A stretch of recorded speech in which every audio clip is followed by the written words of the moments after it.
மணத்தக்காளி கீரை தனி சாறு வைக்கிறதுக்காக பருப்பு வச்சுருங்க பாருங்கள். இதில் வெங்காயம், தக்காளி, மஞ்சள்தூள், பெருங்காயத்தூள் போட்டு வேக வச்சுருக்கேன். இதுக்கு கொஞ்சமாக பருப்பு வச்சா போதும், ரொம்ப அதிகமாக வேகணும்னா. இது ஒரு கத்த கீரை வாங்கியிருக்கா பாருங்கள். இதுதான் கீரை. இதோட விலை வந்து 20 ரூபா. உங்கள் ஊரில் எவ்வளோன்னு கமெண்டில் சொல்லுங்கள். இதுக்கு தேவையான அளவு உப்பு போடுறேன். ஒரு ஸ்பூன் அளவுக்கு மிளகாத்தூள் போட்டுறேன். ரொம்ப போடக்கூடாது, காரமாக இருந்தால் சாப்பிட முடியாது. மொத்த போட்டு ஸ்மாஷ் பண்ணிக்கிறோம். இந்த மணத்தக்காளி கீரை வந்து உடம்புக்கு நல்லது. இந்த வெய்ய நாளைக்கு தண்ணி சாறு வச்சு சாப்பிட்டா அவ்வளோ ஒரு குளுமை பாருங்கள். கூலிங்காக இருக்கும் உடம்பு சாப்பிட்டா. தண்ணி சாறுனா கொஞ்சம் தண்ணியாகவே இருக்கலாம். நம்ம எவ்வளோ வேணும் தண்ணி ஊற்றிக்கலாம். காரம் கம்மியாக போட்டு கட்டியாக வச்சா நல்லா இருக்காது. இது சூப்பராக இருக்கும் டேஸ்ட்டாக. இந்த கீரையை ஒரு 4 தடவை அலசிக்கணும் தண்ணி விட்டுட்டு. கீரை நல்லா அலசிட்டோம் பாருங்கள். அது நல்லா கொதிக்குது.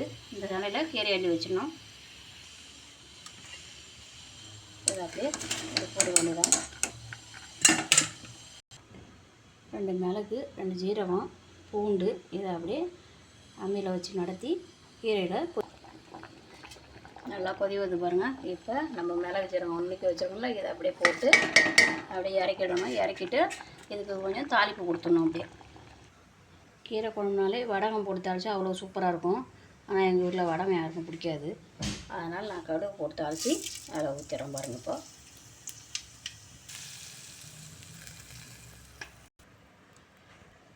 தாளித்து ஊற்றி வச்சு பாருங்கள். சுவையான மணத்தக்காளி கீரை குழம்பு ரெடி ஆகிடுச்சு. இதுக்கு தொட்டுக்கு என்னென்னா உருளைக்கிழங்கு வறுவல், வத்தை, முட்டை எது வேணால் சாப்பிட்லாம். நான் இன்றைக்கி உருளைக்கிழங்கு வறுவலும் முட்டையும் செய்ய போகிறேன். உருளைக்கிழங்கு பொரியல் பண்ணுறதுக்கு உருளைக்கிழங்கு அரிஞ்சாச்சு. அதுக்கு வெங்காயம் அரிஞ்சாச்சு. ஆம்லேட் போட இதுமாரி வெங்காயம், பச்சை மிளகா அரிஞ்சிட்டு எண்ணெயில் விட்டு வதக்கி போட்டால் நறுன்னு கடிக்காமல் நைஸாக சாப்பிட்லாம். சூப்பராக இருக்கும் ஆம்லேட்டு. ஆம்லேட் போட்டாச்சு பாருங்கள். எவ்வளோ பெரிய ஆம்லேட் போட்டிருக்கோம் பாருங்கள். என்ன வேணும்? உருளைக்கிழங்கு வச்சுக்கோங்க. சூப்பரான உருளைக்கிழங்கு ரெடி ஆகிடுச்சு. சாதம் வச்சு பாருங்கள். சாப்பிடுவியா? சமையல்.